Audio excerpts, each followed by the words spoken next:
Hi friends!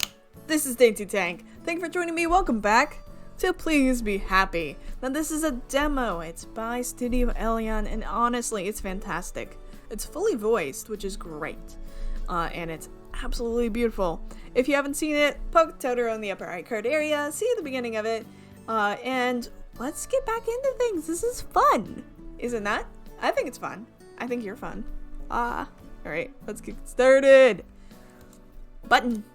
We're gonna load. Oh, you didn't finish this one. Oh, I do like the voices in it. Okay. So tired. I like that it replays that last line. Thank you for that. So, where we left off, we had met Miho, who had snuck aboard an airship. These are floating islands with mermaids, cyclopses, and more. But no one can remember her superpower. The next day they forget, which is cool. But, you know, she's able to grab some food from a convenience store and then made herself a little fox den for her to sleep for the night. I'm gonna sleep so well tonight.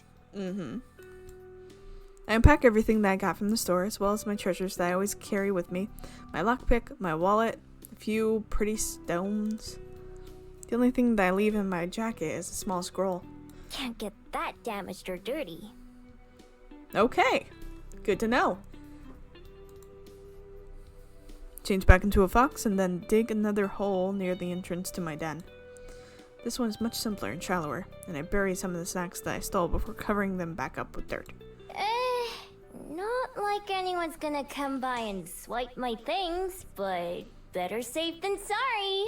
That's fair. I stole this myself after all. Point. Don't want it being stolen from me. Stuff like my pen and my favorite rock go into the burrow with me, since I like having them close by. Once I've got everything where it belongs, I climb into the hole myself, turning a few circles before settling down with my tail wrapped around me. From here, I have a perfect view of the stars. Look up at the clear night sky through the mouth of the tunnel.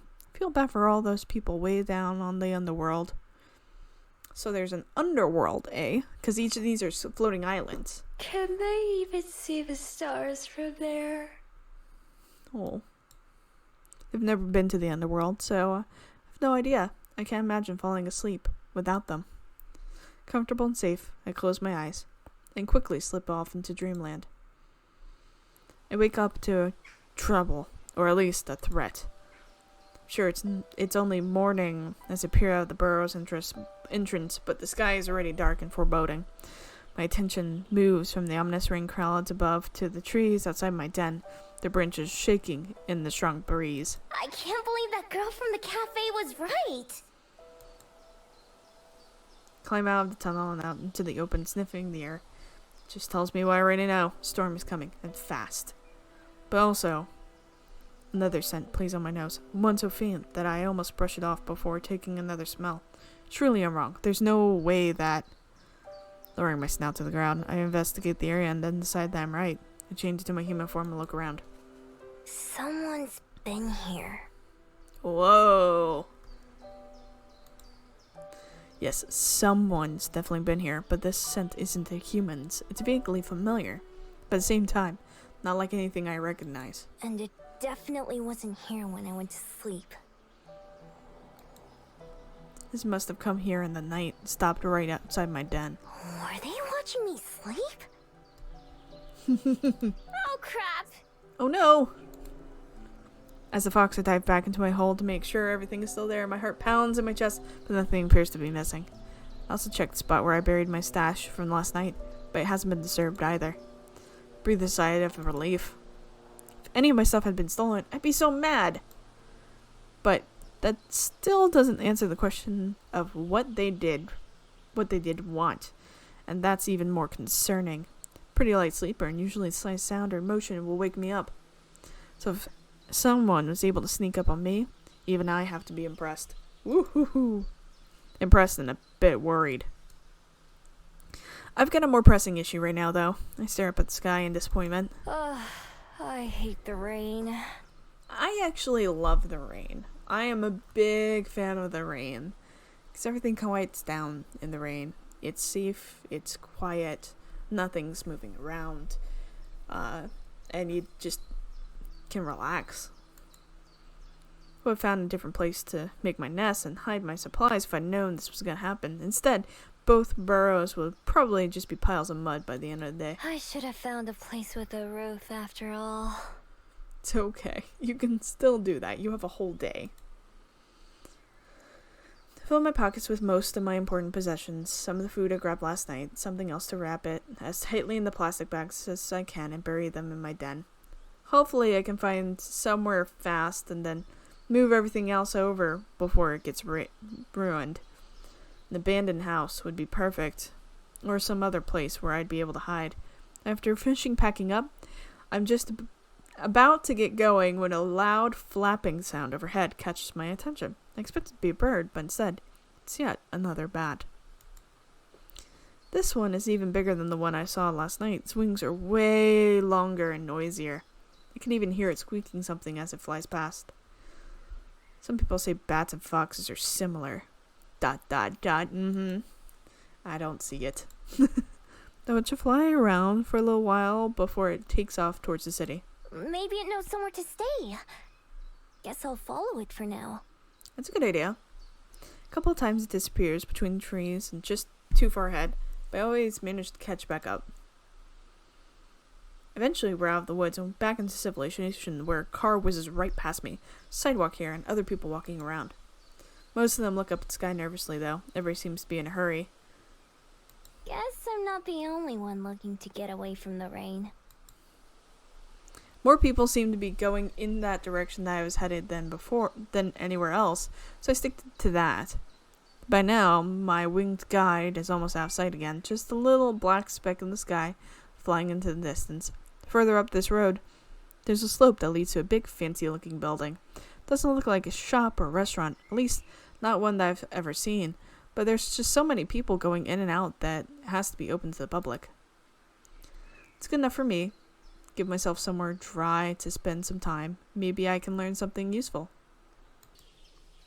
Plus, places like this usually have plenty of valuables inside. If I'm lucky, I might be able to find something to fund up my next few days. After all, the bigger the target, the less likely they are to notice something's missing. Boop. The sturdy oak door isn't as heavy as it looks. I push firm, being enough to heave it open. A firm push being able to heave it open. Gingerly stepping inside and out of the rain, I am greeted by books. Lots of books. Books on shelves, books on tables, books on the floor, books everywhere. The place even smells of musty old paper, and dozens or so people inside are mostly leafing through pages in the aisles. The odd silence about the building is striking, given how many are around. Doesn't look like a shop, so I assume this must be a library. I've heard of them, but I've never been in one. No point, since I can't read at all. But it's warm and cozy and very dry, so it'll do just fine. There's a desk near the entrance with a computer on it that I assume would be where I check in. It's unattended, which is good for me. Take a seat in the empty chair nearby and sit back just to observe for a bit. There are plenty of people, but it's not too busy. Lots of empty, unwatched spaces. Most folks seem to be here alone or in small groups that keep to themselves. There's not much conversation going on, and what there is all whispered. Nobody gives me a second glance, which is a good sign. It means I'm probably not breaking any rules just by being here. Behind the desk, there's a hallway leading deeper into the building, and I peek around the corner to see what's back there. All I can see are some shut doors, and at the very back, a staircase. Oh. After glancing about to make sure no one's watching, I sneak down the hall and try a couple of doors. All of them are locked. Probably pick them if I wanted to. No sense trying to do that now, though. Is there anything more valuable around? An antique clock or vase would be perfect. Sadly, it's Almost all books. Books and small trinkets that look pretty worthless. Not even worth the trouble of stealing. At least it's got a roof. I do spot a couple of promising items, like a set of old coins, and memorize their locations. I wander back into the main area where I came in. Outside it hasn't started raining yet, but it's only a matter of time. The wind is loud and gusty, and even opening the door is enough to make me shiver. If nothing else, I can probably wait out the rain here, but my poor abandoned snacks back at the den. What a waste! Can't do anything about it now, though. Should keep looking around. I move slowly through the area, never going beyond what seems to be the public area. I pretend to inspect a few books, taking them off the shelves and flipping through the pages. But I'm actually mapping out the place in my head. Doors, windows, and potential places to hide, things like that. Most of the time, this kind of info is unnecessary. Been at least a few decades since I've had to make a dramatic escape from anywhere. At this point, plotting an escape route is just habit. Overall, I like what I'm seeing. Even the locked doors and off-limit hallways, there are a lot of nooks and crannies that would make good hiding spots, especially as a fox. From the thick dust that coats a lot of these areas, I can tell that they don't get a lot of visitors. If I'm careful, I might be able to go a whole week or even more without being noticed. As long as I can get in and out of the building easily, that is. With the huge windows that line the back wall, it seems easy enough. I weave around the couple shelves that are taller than I am, heading for the far back corner. I peer around the corner of the last aisle just to make sure I'm alone. But I'm not. Oh! At a small table by the window sits a woman with a small book in her hand, resting against her fingers. She's perfectly still, but mouths the words on the page as she reads, like she's tasting them instead of just seeing them. Her expression has a distant look of someone off on their own world, far away from this one. She looks so at peace that I think she must belong in that other world. She's beautiful and elegant in the same way as a painting, with light from the window shining on her like a display. I duck back behind the bookshelf, pressing one hand to my racing heart. My other bumps against one of the books on the shelf and it falls with a dusty thump. Whoa. Racing heart, huh? Cursing my clumsiness, I silently back away, in case she decides to investigate, but she doesn't leave her chair. I suppose it's nothing. Okay. She turns and gazes out the window. At least, I don't know. At what? I don't know. A moment later, she returns to her book and leaves this world again. I stay hidden, my face still burning a bit. Yes, I think this would be a perfect spot to spend some time.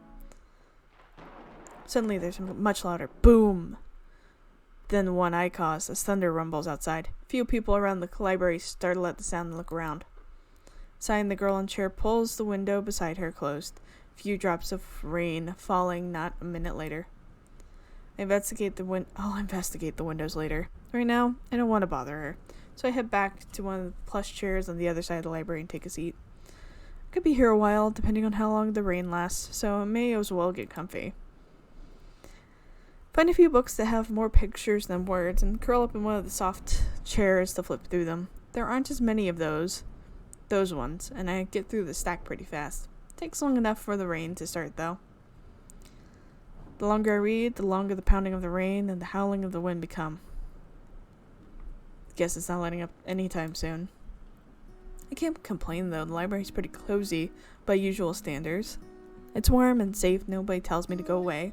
I even have snacks, more than once.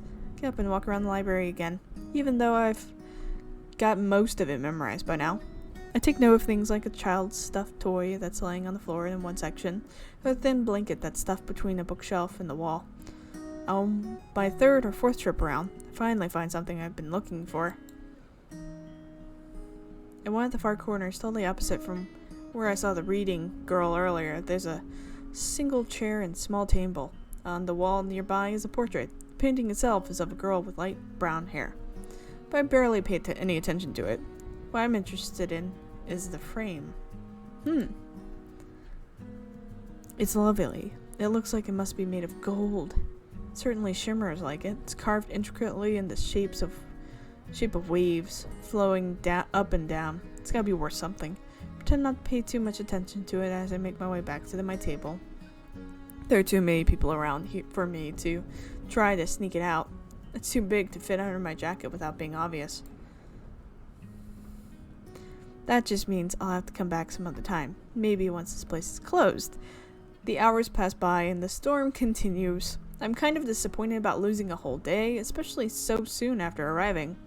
But it's not like I'm in any sort of hurry. I pat well my pockets, feeling the familiar and reassuring weight of the paper scroll that's tucked away there.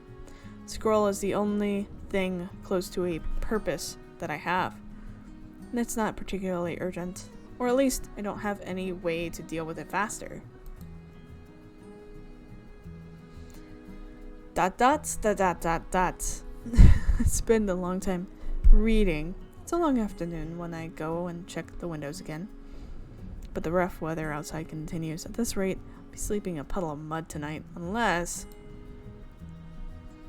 Quick check shows that a lot of the other library patrons have left. It's not empty, but it's not nearly as full as earlier, because some of them decided it was worth braving the rain. Looking as nonchalant as I can, I get from my seat and pretend to browse again, slowly moving through the shelves. The reedy girl is gone now, although she's not what I was looking for. Instead, picked up the drop toy and the blanket that I spotted earlier, then head over to one of the out-of-the-way hiding spots I picked up before. It's on the floor, between a shelf and the wall, but has a bit of carpet to make it much softer. Even better, it's between two corner shelves, meaning that's particularly out of sight if you're not looking for it. I wiggle my way down between the furniture and lie down, using the toy as a pillow, draping the blanket over me.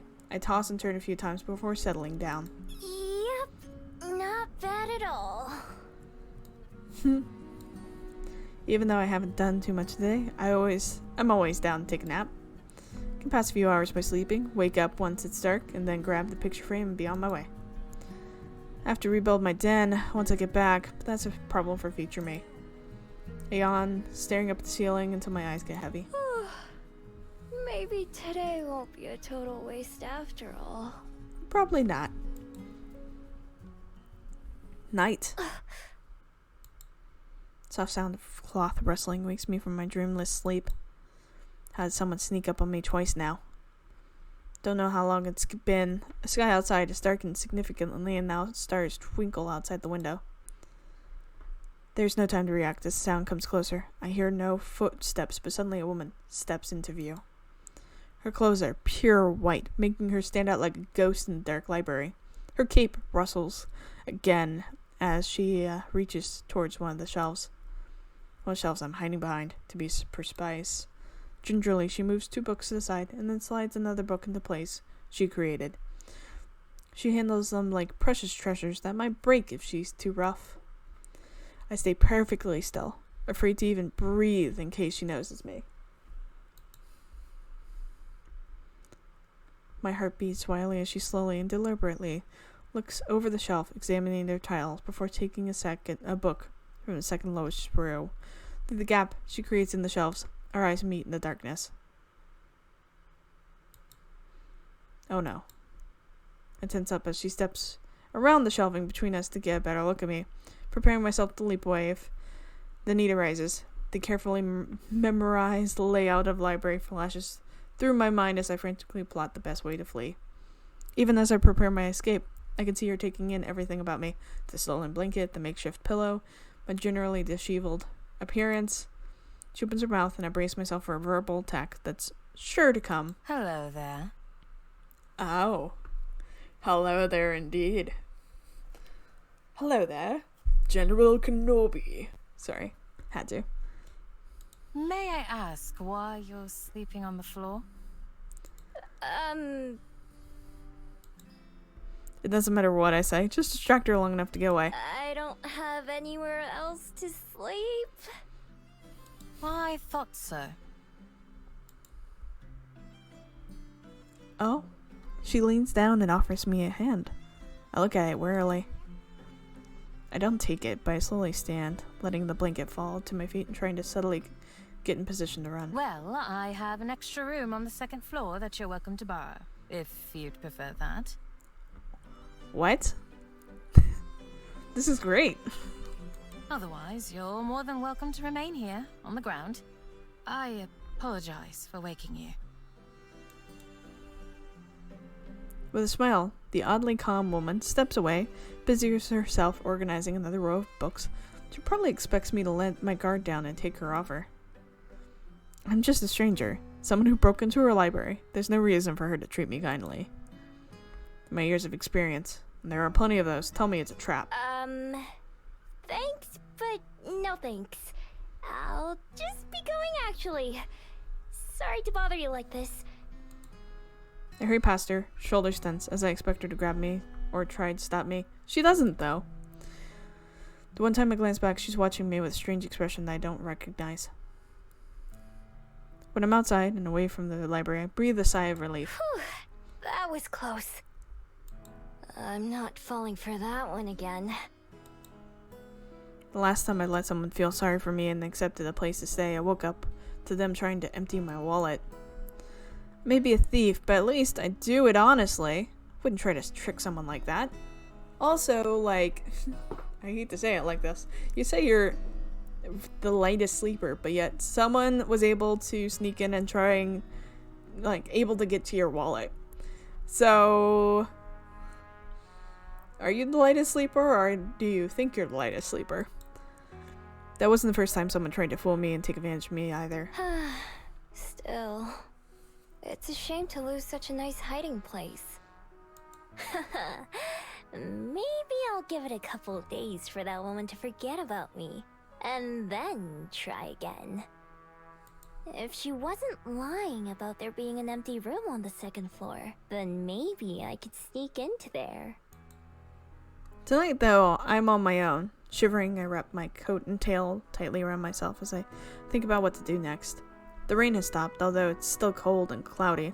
My stomach grumbles since I haven't eaten anything other than snacks all day. Ugh.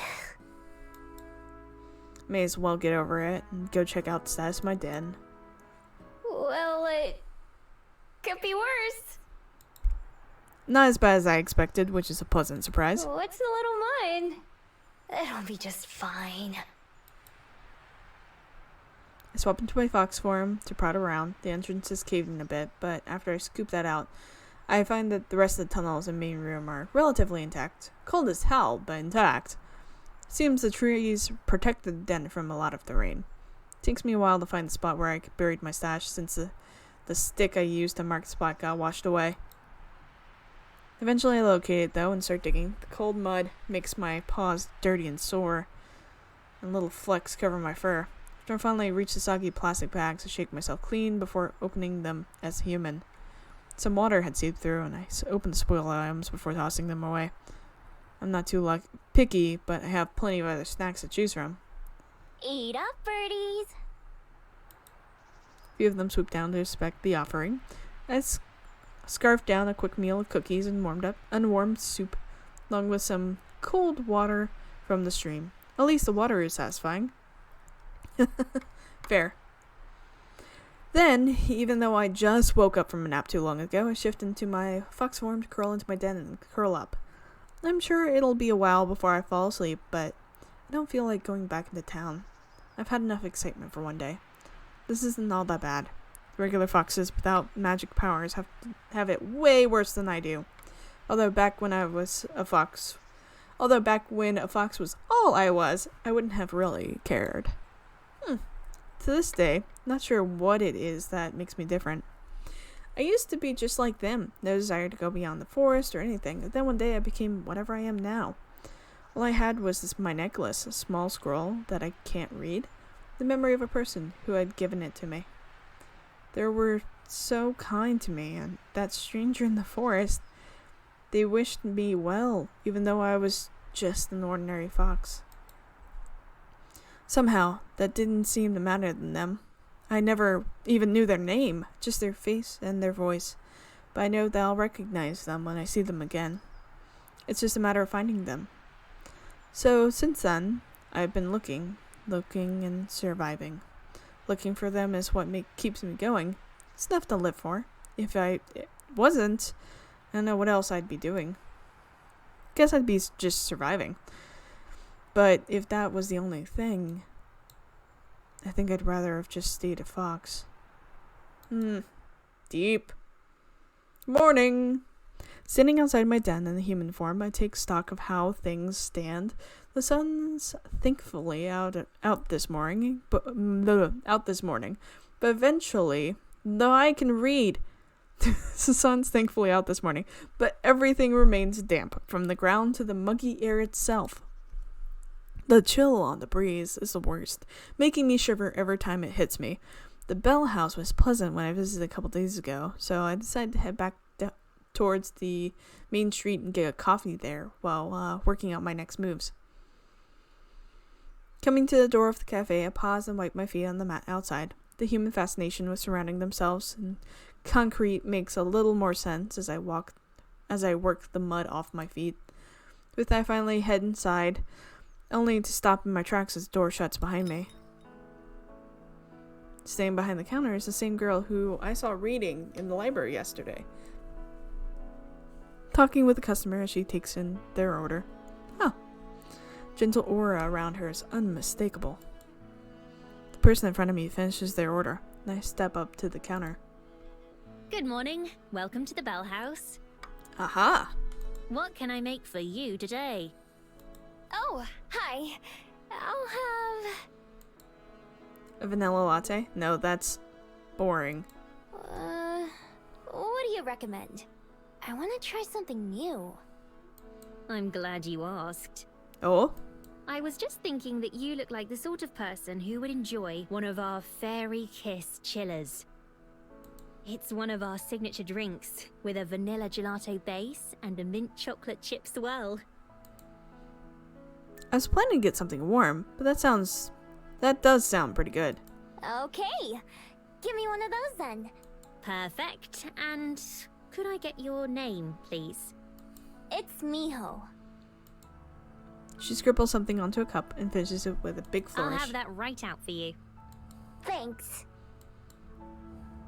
I pay and then go take the same seat as before, next to one of the windows. It's pretty empty in there again, so I can sit wherever I want. Before the barista starts making my drink, I spot her writing something else down in a little notebook. She glances my way once or twice while she does, but pretend not to notice. I wonder what it is. The barista yesterday didn't write anything else down. Anyway, I've got more important things on my mind. I mull over the plan, which formed as quick as I walked here, becoming increasingly happy with it. Tonight, I've already decided, I'm going to sneak back into that library. Between the picture frame and some of the small trinkets I saw, should be able to pilfer enough to fund my next few days in Wellington. Finding somewhere to sell it should be the easy part. Got a dozen excuses that I can recite about where the items came from. Dead grandma, spring cleaning, new renovations. Sometimes I try hard and pretend that the things I'm selling are really special to me and earn a bit more cash that way. Sometimes I just take whatever they give me. After years of watching other humans do it and trying it out myself, I've gotten good at pawning things off. Find myself idly watching the barista making my drink. While I do, I practice a disarming smile. All her movements are quick and practiced, but she has the same faraway look in her eyes that I noticed yesterday. Oh, but a blush. She looks up and our eyes meet. I don't look away and she turns pink before ducking away behind the machine out of sight. That was really cute. Weird girl. Turn my head around and looking around the cafe, and a butterfly outside catches my attention, so I watch that instead. Good idea. Flutters back and forth, landing on the flower and resting its wings. Miho! Oh, my coffee's ready. I quickly get up and skip over to the counter. Cup in hand, she starts to head over and give it to me. But then several things happen at once. One of the last tassels on the pocket of her apron catches on one of the drawers behind the counter. She jerks to a stop, eyes wide in surprise. My drink tumbles out of her hand, landing on the counter with a white gloop sound as the ice cream splats against it, sending mint green rivers of coffee everywhere. A few seconds pass where we just look at each other, neither one of us sure what to do, and then she takes a deep breath. I am so sorry. I'll make you a replacement right away. Just give me 1 second and I'll have that ready for you. Oh. Her words spill out faster than the beverage, making it hard to even understand what she's saying. Her face is bright as she spins back around and grabs another empty cup. Then she stops, hands hovering awkwardly. Wait, I should clean this up before it dries and starts to go bad. She hurries back over to the mess, wiping up with some napkins. She mops up as much of it as she can with one hand, and then leaves the soggy paper on the counter while she starts to remake my drink. I'm really sorry. This is such an embarrassment. This is such good voice acting. I love it.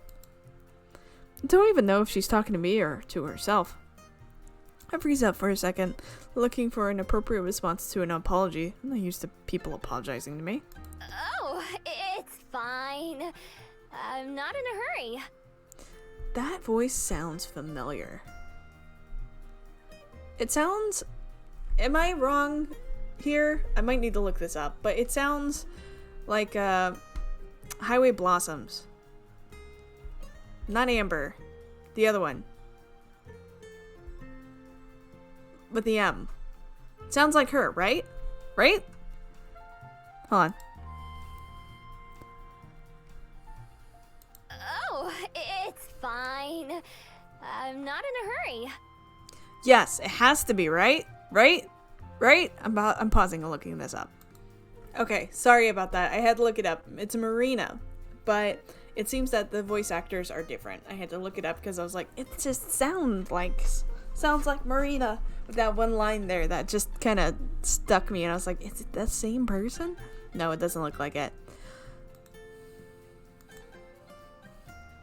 So I just sit back down at one of the tables and watch. She makes a drink twice as fast and then carries it over very slowly to the counter, settling down in the clean spot. This time she takes a breath before speaking, like she's afraid she's gonna mess that up too. All right, here's your drink. Again, I'm very sorry. It's okay, honey. This is your first time here, isn't it? I hope it doesn't leave a bad impression. Oh dear. Second, actually. Yesterday was the first time. How'd you know? Wait, what? No what? I make an effort to remember as many of our customers as I can, as well as their favorite orders. Oh, that's sweet. I believe you can learn a lot about a person from how they drink their coffee. Ah. Well, that's too bad for her, because she won't remember me at all next time. Take a big sip of this drink she made for me. It's creamy and rich and sweet all at the same time. Whoa, this is really good. It's kind of like a milkshake, but not. But it's not like coffee either. Yes, exactly. I'm very glad that you like it. It's one of my favorite beverages that we serve. Aw. In fact, the recipe was my idea. Awesome. Whoa! They should put you in charge of all the recipes. Facts. She smiles again. Seems like she's gotten over the crisis of the spilled drink already. Thank you. I'll make you another one of my favorites next time, if you'd like. Totally. Totally! At least I know what to order next time, even though I'll have been forgotten. I'm already thinking of this place as my go-to coffee shop, especially since it's in a convenient area. With tasty drinks and cute baristas, I don't have a reason to go anywhere else. Knocking sound from the employee area gets both of our attention. Hey, Aspen, can you start another batch of croissants? Aspen. Oh, sure. I'll be right there. Ah. She calls back over her shoulder and then looks back at me briefly. Have a nice day, Miho. You too. That's really sweet. With a wave, she gathers the trash from the cleanup and throws that away before disappearing into the back. So her name is Aspen.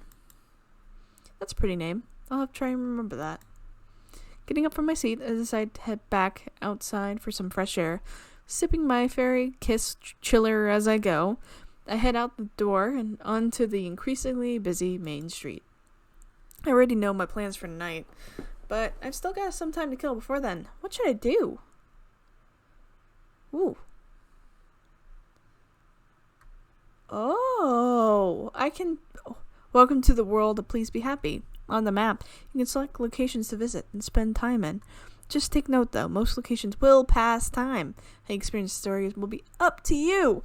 That's so cool. I love it when games do that type of thing. Events that will pass time will be marked with a clock. Some events will only show up at certain times and on certain routes. Oh, for today, you can see all the events, but in the future, you'll have to pick and choose how you spend your time here. Cool. So main story progression, new side story, continuing a side story. Ooh, dates and romance, and a special event. Oh, this is so cool. I love it. Ooh, so there's a special event at Oriental Bay and Mount Victoria, and it also passes time. There's the den, the library. I can't go to the library. Then Cuba Street. Cuba Street's got the rainbow. It's literally just like a rainbow way. That's so cool. Ah, I love it. Okay. Kill time until tonight. So today we can go through all of them. Okay. So, yeah. This is a lot. Let's go to Oriental Bay. It's not too far from the Bell House at the beach, so I decided to head down there. Oh, there's more rainbows! Back there! That's awesome! On the little posts. Passing through the city streets, I recognized some of this area from my first day here when I was running from the Skyport guard. Whew. Glad that guard chased me in this direction, or I'd have never found the Bell House. And really, that's been the highlight of Wellington so far. Oh, it's so pretty. Well, I get down to the beach. I take a moment to enjoy the salty sea air. From this level, it's impossible to tell where the ocean ends and where the open sky begins. I can see the Skyport from where I am, with a few older ships anchored in the harbor close by. I'm admiring the view. A worried-looking lady comes up and waves for my attention. Hi, I'm looking for my son. He's about this tall and wearing a red sweater. His name's Tommy. Have you seen him? Nope, I have. I haven't seen anyone like that. I just got here. Okay, thanks. She walks away in a hurry, looking right and left as she goes to ask someone else. Humans sure do have it rough. Since they can't smell or even hear most things, it's a wonder they can even get lost more. They don't get lost more often. I amble along the waterfront, watching all the people as I go. Like Cuba Street, there's a lot going on. Under a nearby bridge, a group of 3 mermaids are racing each other. Close to the bridge are a bunch of people fishing, with a stressed-looking guy running back and forth between them. Next to the boarded-up market stall and some big crates, I notice something weird. Ooh, there's a fabled with a big flower on their head that spins like a propeller. They're using it to drift in small circles above something near the crates. I have to check it out, of course. Nobody else pays any attention. Wander over and take a look. The fabled stops spinning as I approach and gives me a helpless look, but doesn't say anything. A fabled. On the other side of the crates, out of sight from the path, there's just a little boy sitting on the ground with his back to one of the wooden plate Are you boxes. Tommy? Probably. The kid jumps, totally surprised. Oops. He scrambles up and looks at me with wide eyes. How'd you know? Your mom's looking for you. She seemed pretty worried. His expression goes from surprise to sullen real quick. I don't care. I don't want to go with her. Why not? Why are you over here instead? 'Cause I'm hiding. Not well. Oh. Okay. It's a pretty crummy hiding spot. I mean, it's only open on 3 sides. Don't say that, though. Instead, I look up at the fabled floating overhead. It looks almost as glum as Tommy. Who's that? That's Jerby! You mean you can see him? I can. Is that weird? Mom and Dad can't see him. They think I'm just making him up. He doesn't talk, but he's real.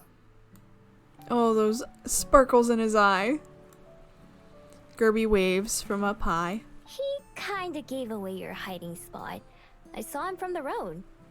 Mom can't see him, and that's all that matters. Why are you hiding from her? 'Cause... Just cuz. Tommy sits back down, scratches us at the dirt with a rock.